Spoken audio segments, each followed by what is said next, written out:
Richard Wilson, and welcome to this short video on how to take out emotional knee-jerk reactions out of your business management style.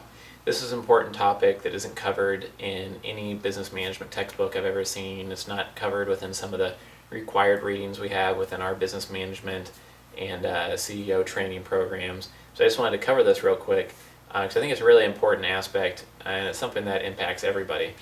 No matter how relaxed and laid back and kind of sound you are in how you manage your team, there's always going to be something that comes up from a competitor, from somebody you're interviewing, from an employee, from a business partner that basically just pisses you off in some way, or sets you off, or just pushes one of your hot buttons, or maybe you've just had a stressful week and it's just that one last thing just makes you want to explode.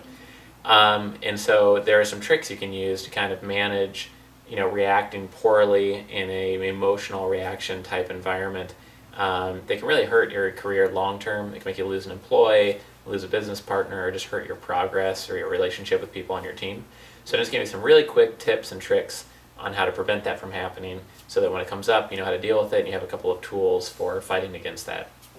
So the first thing to do is, regardless whether you ever have this happen to you or have yet, I think having a business journal is a great thing to have. You can develop your business ideas, kind of evolve those over time in private until they become fully formed. You're able to present those to your business partners or your team members.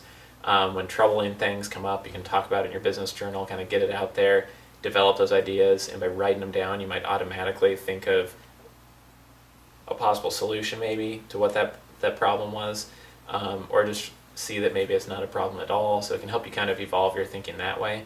And then also, if something upsetting is happening in the business, before you react to it or confront the person, you could talk about it in your business journal and think about the best, most professional way to do that serves everybody best.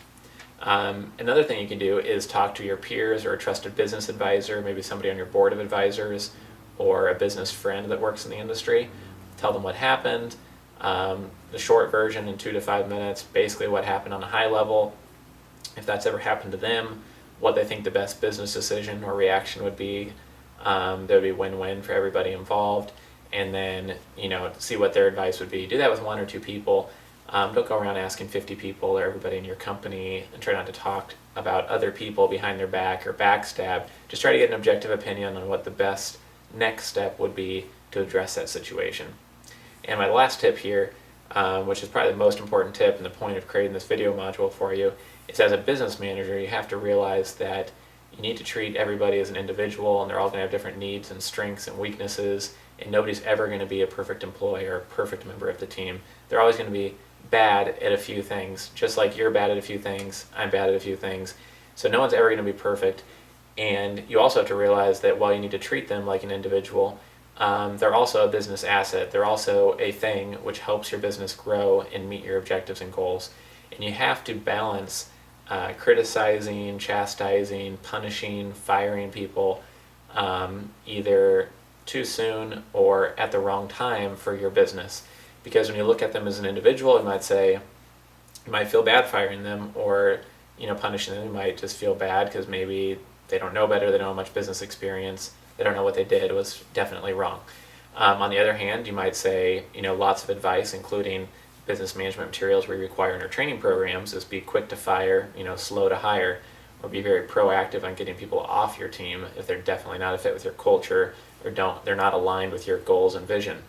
And on the other hand, the most important thing to remember in terms of emotional decision making when managing your team is that at certain times it does make sense to let somebody go and make that decision to let someone go, but you might need to delay that decision because that person is an asset to your business, and for the next 3 weeks or the next 2 months, you need them to complete a project, and then for sure after that project's complete, they're gone. So sometimes you have to look at the person as a business asset and manage that asset expiring at a time which is convenient for your business, because there are certain cases where if you let somebody go immediately after they've done something wrong, it can actually hurt your business worse than it would hurt them. Maybe they have 2 other job offers, or now you're out an employee that was fully trained and you have to go find somebody to replace them immediately, and that can be a very long and costly process. So it's important to take all those things into consideration. Talk to your peers or objective business friends about the issue before you react, and use a business journal, whether it's about in emotional decision making time or anything in your business. You can evolve your ideas over and over again. So thank you for joining us today for this video. This is businesstraining.com, where you can earn master's level qualifications to make more money.